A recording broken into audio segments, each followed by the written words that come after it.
Sur le champ de Mars. Voilà, alors, effectivement, Anne-Sophie, vous voyez des résultats qui se précisent. Mais d'abord, Jean-Baptiste, vous commencez par le décompte des voix. Regardez, je vous rappelle qu'on est connecté effectivement en direct avec le ministère de l'Intérieur. Dès qu'un bureau de vote est validé, il apparaît là. Et là, vous voyez le nombre de voix par candidat.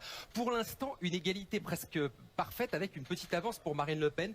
13 900 000 voix pour la candidate du Rassemblement national. 13 millions 6 pour Emmanuel Macron. Attention, ça ne veut pas dire que les tendances vont s'inverser ce soir. Ça veut tout simplement dire que ce sont d'abord les zones rurales, les petites communes qui font remonter d'abord leurs résultats. Des communes qui, on le sait, votent un peu plus Marine Le Pen que les grandes métropoles qui devraient tomber effectivement au cours de la soirée. Marine Le Pen avait fait 10 millions de voix en 2017. C'est d'ores et déjà plus. Et regardez, ça se voit effectivement sur notre carte de France.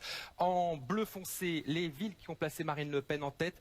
En violet, celles qui ont placé Emmanuel Macron en tête. Il y en a davantage pour effectivement le président sortant. Mais on voit tout de même que Marine Le Pen s'est implantée dans de très nombreuses régions. Je vous propose peut-être de comparer avec cette carte de 2017 du second tour. Il y a 5 ans, ça n'a rien à voir. Là, il y avait du rose quasiment partout, la couleur d'Emmanuel Macron. Là, cette année, c'est beaucoup plus contrasté. On voit que Marine Le Pen a fait des scores importants, notamment dans les territoires d'outre-mer. Alors ça, c'est assez significatif. Par exemple, regardez ici en Martinique, Marine Le Pen arrive en tête avec 60% des voix, 39% pour Emmanuel Macron. On peut regarder peut-être la Guadeloupe également, 69% là pour Marine Le Pen en Guadeloupe. Des scores effectivement très importants pour la candidate du Rassemblement national dans les territoires d'outre-mer, Johanna. Et on a aussi beaucoup de réactions sur les réseaux sociaux, autant à gauche qu'à droite. Et Jean-Baptiste, vous vous arrêtez sur une réaction du Parti Les Républicains. Oui, parce que Laurent vient de parler effectivement des félicitations républicaines, notamment de Valérie Pécresse. Bien regardez Laurent, il y a une réaction qui fait beaucoup réagir sur les réseaux sociaux, c'est celle de Damien Abad.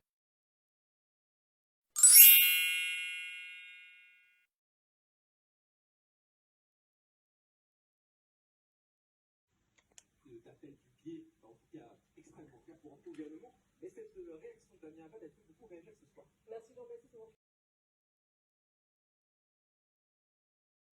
Tout à l'heure pour d'autres résultats. Et à la maison, n'hésitez pas.